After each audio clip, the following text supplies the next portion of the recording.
Mais uma vez juntos aqui, né? Para adorarmos o nome do nosso Deus, para aprendermos mais da sua palavra. Nós que viemos aí de um final de semana intenso de aprendizado, a gente ainda está meio que digerindo tudo, né? Tantas coisas impactantes que a gente estava realmente, eu falo por mim, né? Precisando. Porque quando o pastor fala do pastor Odilon de 78 anos, eu olho para mim e falo, meu Deus, eu estou me sentindo bem velha, porque eu não tenho, acho que aquela disposição dele. Tenha misericórdia de mim, Senhor. Mas é bom, o Senhor usa essas situações para realmente nos mostrar e nos dar um chacoalhão, né? Então eu me senti chacoalhada, não sei os irmãos aqui. Mas vamos mais uma vez falar com o Senhor, pedir para que, eu sei que a gente teve um dia, né? A gente está no meio da semana, quarta-feira, tantas coisas já aconteceram e ainda tem tantas coisas para acontecer. Às vezes você tem algumas situações para resolver, está no caminho ali, né, de solucionar algumas coisas, ou está esperando em Deus alguma solução. Então que nós possamos acalmar o nosso coração e dizer, Deus, essa semana ela é do Senhor. Até aqui o Senhor me ajudou, até aqui o Senhor esteve comigo e eu creio que o Senhor vai continuar comigo. Então vamos orar mais uma vez? Senhor Deus, nós te adoramos, nós declaramos que o Senhor é santo, que o Senhor é digno, que o Senhor é poderoso, que o Senhor é o nosso Deus. Pai, o Senhor conhece o coração de cada um de nós aqui nessa noite, que o Senhor venha agir, ó Deus, de acordo com a nossa necessidade. O Senhor sabe o que precisamos, ó Deus. E o bom de falarmos contigo e de clamarmos a Ti é que o Senhor sempre tem o melhor para nós. Então muda o nosso coração, muda a nossa mente, tudo aquilo que de repente nós estamos correndo atrás, ó Deus, mas que não é aquilo que o Senhor quer para nós, ó Pai. Venha tirar do nosso coração, venha tirar da nossa mente.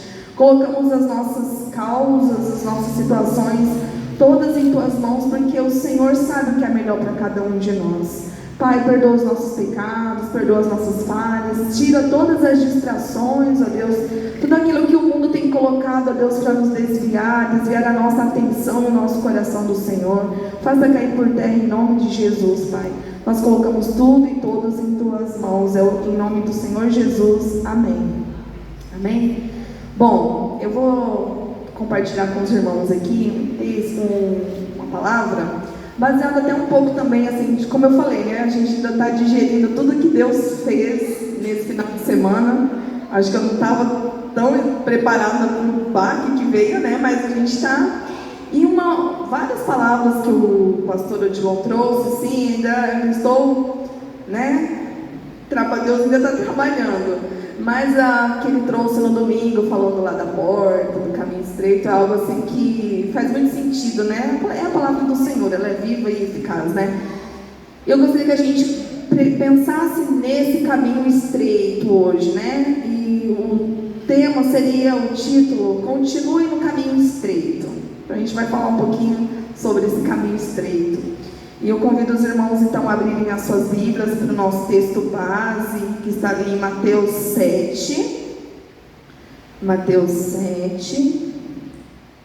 Só abrir aqui. Mateus 7, 13 e 14.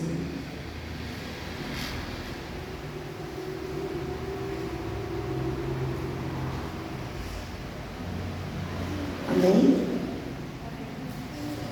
Então, a palavra do Senhor diz assim, Mateus 7, 13 e 14. Tem aqui como título, né, os dois caminhos.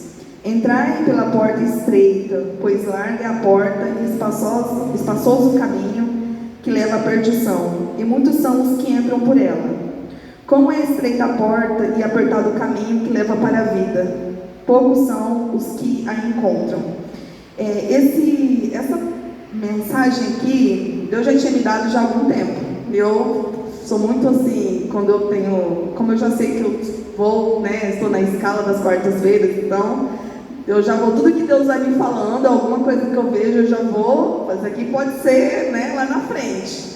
E eu não imaginava que casaria tão bem como que a gente viu, né, isso aqui eu já tenho, antes da última quarta-feira que eu preguei, que foi sobre apostasia silenciosa, eu já tinha essa palavra aqui, mas naquele momento não era ela.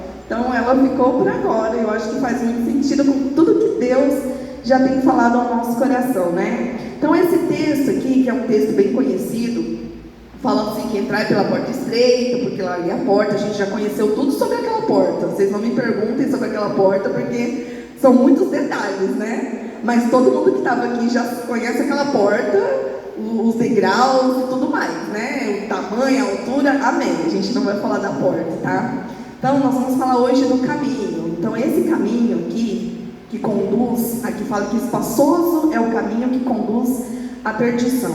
E muitos são os que entram por ela, né, pela porta, e porque estreita é a porta e apertado o caminho que conduz à vida, e poucos há que a encontrem. Então, esse caminho estreito, né, que está sendo dito aqui em Mateus 7, 13, 14, ele não está dizendo que seria um caminho fácil, né, um caminho estreito, uma porta apertada, um caminho apertado. Então Jesus, ele nunca, em nenhum momento, você pode procurar em toda a sua Bíblia, você não vai encontrar em nenhum momento Jesus falando desse caminho como se fosse um caminho fácil. Ele nunca iludiu ninguém, dizendo, venha que o caminho vai ser fácil, vocês não vão ter nada, nenhuma situação difícil. Pelo contrário, né? Ele mesmo disse lá em João 16:33, no mundo tereis aflições, mas tem de bom ânimo, eu venci o mundo. Então, em nenhum momento Jesus nos enganou, né? Então, se nós estamos nesse caminho estreito, então qual é o convite do Senhor para nós nessa noite?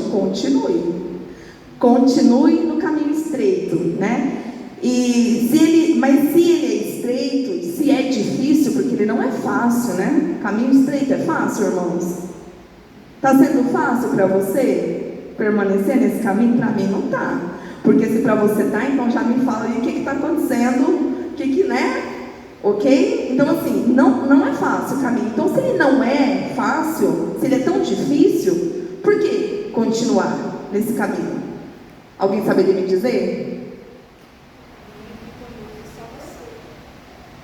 Eu ouvi alguma coisa assim, uma voz aqui, que é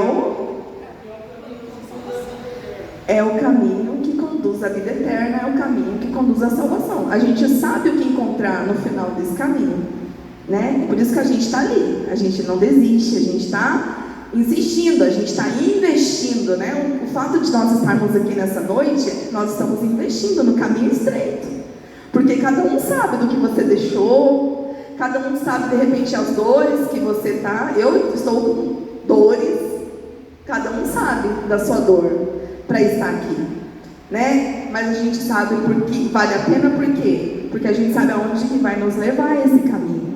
Nós não estamos caminhando assim, sem rumo, sem direção, a gente sabe aonde que esse caminho vai levar, é o caminho que leva à vida eterna. Então o primeiro ponto que a gente vai pensar é que raramente o ser humano, quem é ser humano aqui? Amém, glória a Deus, não tem nenhum crente reborn aqui não, né? Todo mundo é de carne e osso, aleluia. Então, o ser humano, você se conhece, você sabe quem é você, raramente ele reclama das coisas boas. Você já reclamou das coisas boas que aconteceram essa semana na sua vida? Já reclamou de alguma coisa boa que aconteceu? Do que você reclamou? Você reclamou de alguma coisa essa semana? E provavelmente essa coisa que você reclamou era uma coisa né? Então, se você conhecer algum ser humano que reclama de coisa boa, você já fica meio assim, né? Sei não, isso aí não é muito normal, porque raramente, né? Quando as coisas estão indo muito bem, dificilmente a gente reclama. Nossa, eu estou cansada de ter paz. Eu cansei de ser abençoado. Alguém aqui já cansou de ser abençoado? A gente não reclama, né?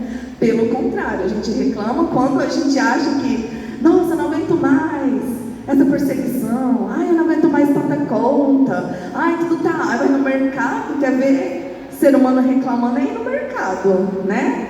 É esperar alguma coisa chegar também, esperar alguma situação ser resolvida, a gente reclama, né? Só que quando as lutas vêm, né? Quando as perdas batem na nossa porta, a gente começa, qual é a primeira coisa que a gente pensa?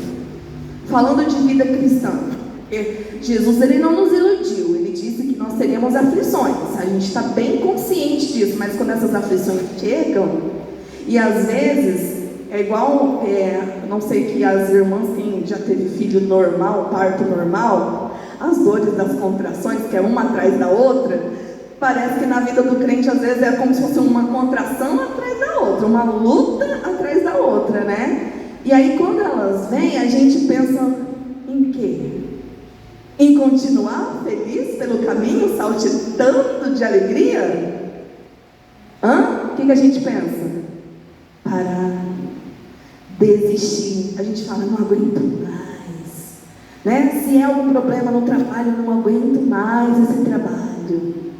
Se é alguma coisa na família, eu não aguento mais esse fulano.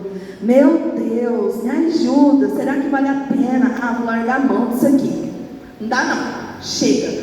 Quantas vezes nós já não falamos isso? Quando os problemas chegam, quando as lutas batem a nossa porta. Normal isso, né? Na vida do ser humano, porque o ser humano sempre reclama o tempo inteiro. E aí eu lembro dessa questão da gente não reclamar das coisas boas, de um texto que está lá em Jó. Se você puder voltar um pouquinho lá no Antigo Testamento, livro de Jó, capítulo 2, os versos 9 e 10. Jó 2, 9 e 10. Alguém achou? Quem achou pode ler, fazendo favor. Então sua mulher lhe disse: ainda conservas a tua integridade? Amaldiçoa Deus e morre. Mas ele lhe respondeu: falas como qualquer doido. Temos recebido bem de Deus, e não receberíamos também mal? Em tudo isso não pecou Jó com os seus lábios. Todo mundo conhece a história de Jó, né? Todas as perdas que Jó teve, toda a enfermidade que se apoderou da vida dele. E a mulher dele, às vezes a gente julga muito, né? A mulher de Jó, mas já tentou se colocar também no lugar dela? Perder os seus filhos e ver tudo se destruindo ao seu redor? Né? Às vezes a gente olha para os personagens da Bíblia, às vezes eu fico rindo de mim mesma, né? Que eu fico falando, meu Deus, um povo que eu sempre critico na Bíblia é o povo de Israel. Como que eles reclamavam, não sei o que. Aí Deus fala assim, mãe, coitada de você. Você nem precisa estar nesse deserto todo e você vive reclamando também. Então é muito fácil quando a gente já vê a história toda contada, a gente já sabe o final, é muito fácil a gente falar, né? Igual Eva. Por que Eva me comer do fruto? E se fosse você no lugar da Eva? E os homens, se fossem vocês no lugar de Adão, seria diferente? Né? Então, voltando aqui para a questão da reclamação. Aqui, aí a mulher falou para ele, né? Você ainda conservas a tua integridade? Tipo, larga logo mão, né? Desiste. Será que vale a pena? Amaldiçoa esse Deus e morre. Aí ele falou: como fala qualquer doida, assim falas tu. Receberemos o bem de Deus e não receberemos o mal? Em tudo isso não pecou Jó. Então o que Jó quis dizer aqui? Porque a gente recebe as bênçãos de Deus o tempo inteiro e a gente não reclama, né? Não, Deus, para de me abençoar. Abençoa o meu irmão, ele está precisando de bênção também. Por que só comigo? Por acaso eu sou seu filho preferido? Olha, Deus, a gente não reclama, né? Mas quando as lutas vêm, o mal chega e ninguém aqui está livre de ser visitado pela enfermidade, ninguém está livre aqui de ser visitado pelo luto, ninguém. Todos nós, enquanto a gente estiver aqui, a gente está passivo a viver essas situações. Mas quando chega, a gente fala o quê? Nossa, por que comigo? Ou por que tudo comigo? Será que Deus me esqueceu? Deus não me responde? Que é isso? Por que Deus abençoou só a vida do irmãozinho lá e a minha vida, Deus? Como assim? Eu estou invisível, né? Então a gente reclama muito. Então é nesses momentos que as lutas vêm, que as dificuldades vêm, é nesse momento que você precisa permanecer no caminho estreito. Aí onde o caminho está se estreitando, que você precisa mostrar realmente a quem você está seguindo, né? Não é quando as coisas estão fáceis, quando as coisas estão boas, porque isso o caminho largo tem, né? Aparentemente, uma falsa alegria, umas coisas boas, aparentemente. Mas é no momento do que se aperta a coisa que a gente precisa permanecer nesse caminho. Segundo ponto, vou falar de alguns homens, né? Alguns exemplos de homens na Bíblia que fraquejaram no caminho, porque não é errado você se sentir fraco. Não é errado você, né? Errado é você permanecer, é você desistir. É você achar que não tem jeito e largar a mão. Aí isso é errado, mas você precisa, não importa como você vai estar, se vai estar caindo, se vai estar... O importante é você chegar lá no final, né? Então, o primeiro exemplo é Pedro. A gente conhece aquela história lá de Mateus 14, né? Que mostra quando Jesus estava andando sobre as águas, que daí Pedro viu, Pedro foi lá, Jesus chamou, Pedro foi, aquela coisa, aquela história todo mundo já conhece. Então, enquanto Pedro estava olhando para Jesus, ele estava andando, estava surfando lá, né? Tava de boa. Só que daí, quando ele começou a olhar o problema, que era a escuridão, o vento, o que começou a acontecer? Ele começou a afundar, né? Quando ele caiu lá em si, ele falou, opa, é isso mesmo? Assim? Começou a afundar, né? E o que Jesus fez? Jesus estendeu a mão para Pedro e o levantou. Então, muitas vezes no nosso caminho, na nossa caminhada, a gente está pronto, assim, às vezes a gente está afundando, né? Em muitas situações a gente está achando que a gente está afundando e que já era para nós. E o que o Senhor faz? O Senhor sempre está pronto, e Jesus sempre está pronto para nos levantar, para nos reerguer.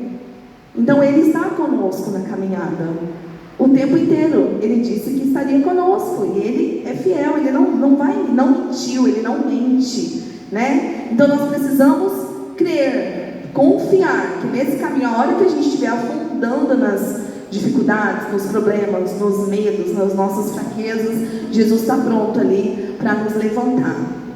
Outro personagem, Elias.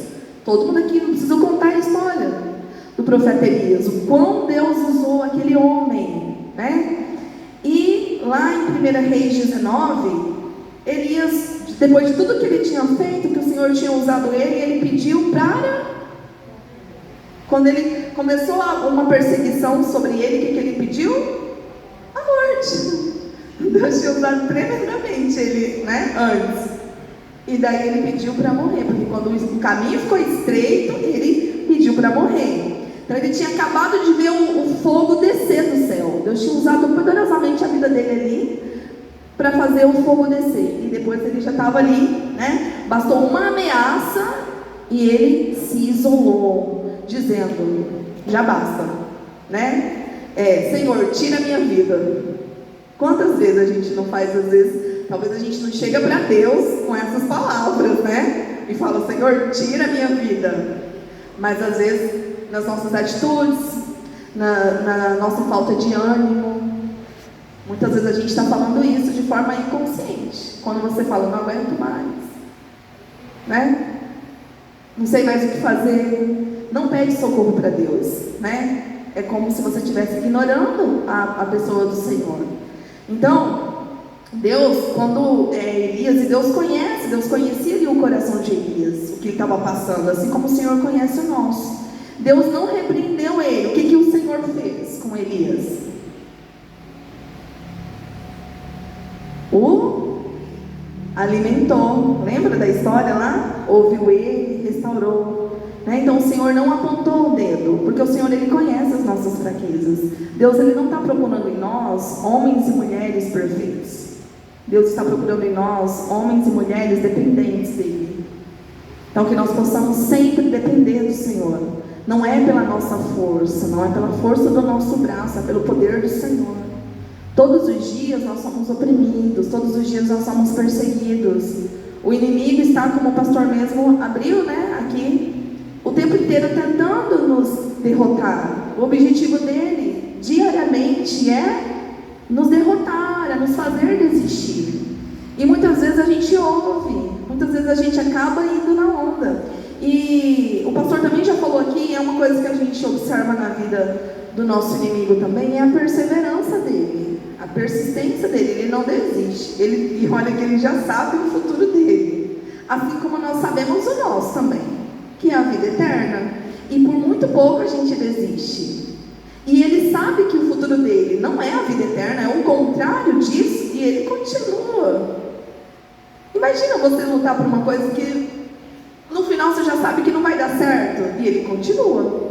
E a gente sabe que se a gente persistir, o que nos aguarda? Jesus, a vida eterna. E a gente, por muito pouco, vai desistindo, vai abrindo mão. Outro personagem, Jó, que eu já até li o texto ali, mas Jó, a gente viu que Jó, durante toda ali a sua história, ele murmurou, né? Ele questionou, ele se desesperou. A gente vê tudo isso ali, né? No diálogo dele ali com os amigos, as conversas, um fala ali, outro rebate, outro não sei o quê, e Jó o tempo inteiro estava nessa situação. E quem não estaria também? Talvez a gente teria agido muito pior, teria chutado realmente o balde, como o povo fala, né? E largado mão. Só que Jó, mesmo que Jó murmurou pelos cantos lá, reclamou de alguma coisa, mas ele não desistiu, porque a própria mulher dele chegou e falou: larga a mão disso. E ele repreendeu ela, né? Então ele não desistiu, ele amaldiçoou para os irmãos, né? Para a gente recordar o dia do nascimento dele. Jó amaldiçoou o dia do seu próprio nascimento, por toda a situação que ele estava vivendo ali, né? Ele murmurou, mas ele não abandonou a sua fé. E é isso que nós temos também que fazer, não abandonarmos a nossa fé, continuarmos crendo que o milagre vai acontecer. E no fim, o que aconteceu com a vida de Jó? Ele foi restituído em dobro, né? Então ele não desistiu, ele não abandonou, não negou a sua fé. Terceiro ponto, o caminho estreito, ele não é sobre perfeição, como eu já falei um pouquinho atrás, mas sobre persistência. Então Deus, ele não pede de nós, eu estou igual o pastor Odilon, o microfone já não está me aguentando, né? Deus, ele não está pedindo de nós perfeição, ele está pedindo de nós perseverança. É você continuar, é você não desistir, é você não abrir mão. Você pode tropeçar, nós, né? Nós podemos tropeçar, nós podemos muitas vezes chorar, até duvidar, porque somos humanos, mas o que nós não podemos é desistir. Porque se você desistir, já era, acabou. Quem é que vai lutar? Se você desistir, quem que vai lutar por você? Deus, ele não vai lutar por você se você desistir. O Senhor vai lutar por você se você persistir, se você não desanimar, se você perseverar nele, o Senhor vai lutar por você. Então, sair do caminho por causa das dificuldades é perder o que está por vir. O que está por vir? O prêmio da vida eterna. Imagina você caminhar, abrir mão de muitas coisas, negar a si mesmo só durante um tempo. Aí depois, quando já está chegando bem perto, você vai lá e desiste. Está pertinho. Tem até umas imagens assim que eu vejo às vezes, uma pessoa cavando um poço e tem só um pouquinho de água. Aí ela já cavou, já abriu a água rapidinho, está super feliz. O outro está cavando e não chega a água. Só que aí mostra a imagem do fundo assim pra gente. E lá tem um manancial assim, muita água. Mas antes de chegar naquele manancial, a pessoa fica olhando para o outro que já cavou um pouquinho e já saiu aquela água. Mas a água daquele logo vai acabar. E ele não vê a água dele, ele desiste. Mas ele falta um pouquinho só para ele cavar mais, para chegar no manancial, e ele desiste. Então, imagina na nossa vida, a gente nadar, né? Como o povo fala aí, nadar e morrer na praia, né? Então nós precisamos persistir, não desanimarmos, porque o que nos aguarda é o prêmio da vida eterna. Só isso, irmãos, né? Só isso, o prêmio da vida eterna. Então, vamos nos lembrar o seguinte: quando nós aceitamos a Jesus, nós fizemos uma decisão consciente. Todos nós aqui somos responsáveis, né? Nós decidimos consciente, ninguém colocou uma arma, pelo menos na minha cabeça, ninguém colocou uma arma me ameaçando, dizendo: se você não aceitar Jesus, você já era, né? Ninguém. Então, quando eu tomei essa decisão, foi consciente, né? Jesus, ele não me enganou em nenhum momento. Eu não aceitei Jesus para ficar rica, para ficar famosa, para desfrutar de todas as maravilhas desse mundo. Não foi isso que estava no contrato, né? Eu li muito bem o contrato antes de assinar. Não era sobre isso. Eu estava consciente, acredito que cada um que também estava consciente, né? Então, lá em Mateus 16, 24, Jesus disse assim: se alguém quer vir após mim, negue-se a si mesmo, tome sua cruz e siga-me, se alguém quiser. Então, quando alguém fez o apelo, um pastor fez um apelo, pregou e fez um apelo em cima da palavra, quem quer aceitar Jesus? Quem quer? A gente, nenhum pastor tranca as portas da igreja e fala assim: vocês não vão sair daqui a hora que aceitar Jesus. Já pensou se fosse assim? Não é, né? Quem quer? Né? Então, quando eu confesso que eu aceitei a Jesus quando eu era criança, adolescente, passando para adolescência, e eu tinha morrido de vergonha de levantar a mão. Meu Deus, todo mundo vai olhar para mim, mesmo que o pastor, porque eu ficava vendo como que era nos outros cultos, né? E quando o pastor falava assim: não, a igreja vai abaixar a cabeça, todo mundo vai orar, e se você quer, levanta a mão. E eu ficava, porque eu via nas outras vezes que ele falava isso, daqui a pouco todo mundo abriu o olho e ele ainda pedia para a pessoa ir lá na frente. Eu falei: vou nada. Então, eu não fui essa que levantei. Eu aceitei Jesus, mas depois eu fui procurar o meu pastor para falar que eu tinha aceitado Jesus, porque eu ficava constrangida, né? Porque a igreja que eu me converti era uma igreja muito grande para mim, ou eu era pequena demais, não sei, mas para mim era uma igreja bem cheia, né? Então eu ficava meio assim. Mas eu fiz consciente, não foram os meus pais que me obrigaram, porque tem isso às vezes, né?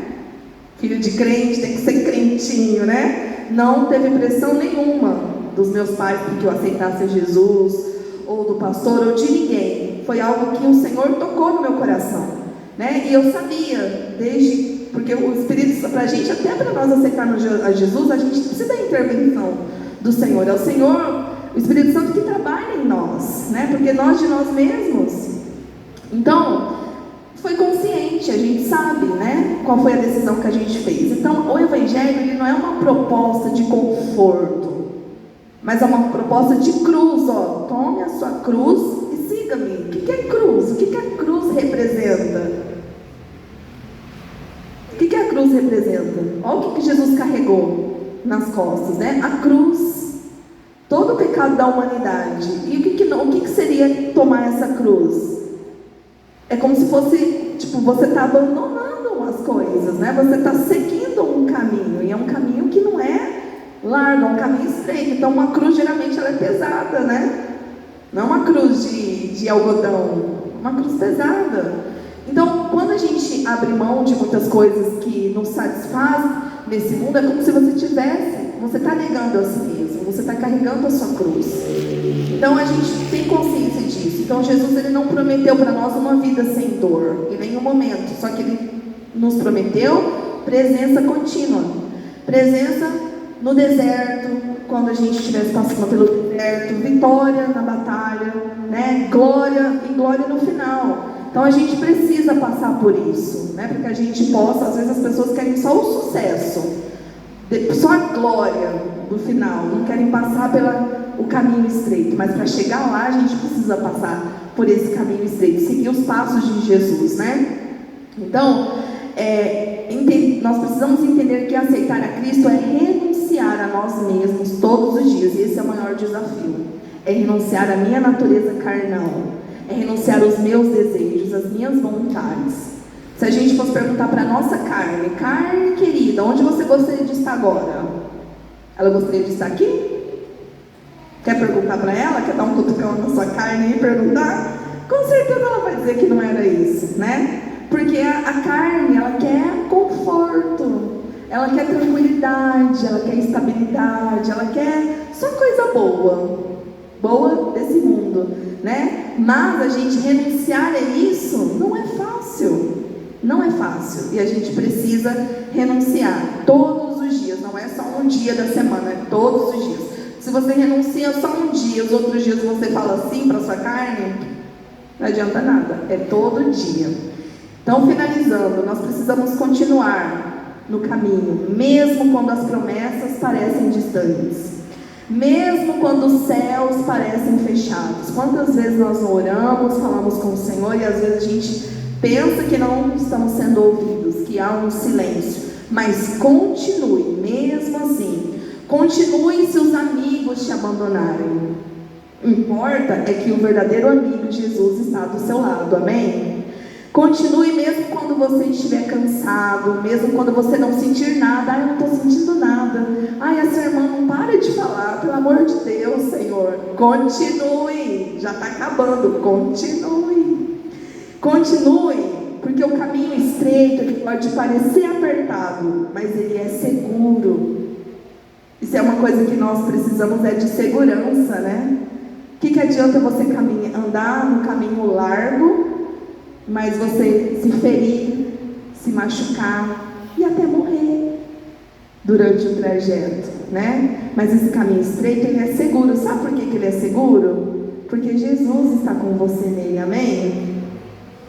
Então, para nós finalizarmos, talvez, não sei, mas talvez você esteja como Pedro, afundando em algumas situações da sua vida. Talvez como Elias, cansado de tudo. Deus já usou tanto a sua vida, mas de repente vem um cansaço. Talvez você esteja como Jó, murmurando, tentando entender o que aconteceu, o que está acontecendo. Só que Deus, ele me trouxe aqui nessa noite para nos dizer: continue no caminho estreito, porque eu estou com você. O céu vale a pena, amém? Então que você não desista, meu irmão, que nós possamos continuar juntos, firmes, olhando para o alvo, que é Jesus. É fácil? Não é. Mas ele disse que estaria conosco até o fim. Você crê? Amém? Glória a Deus.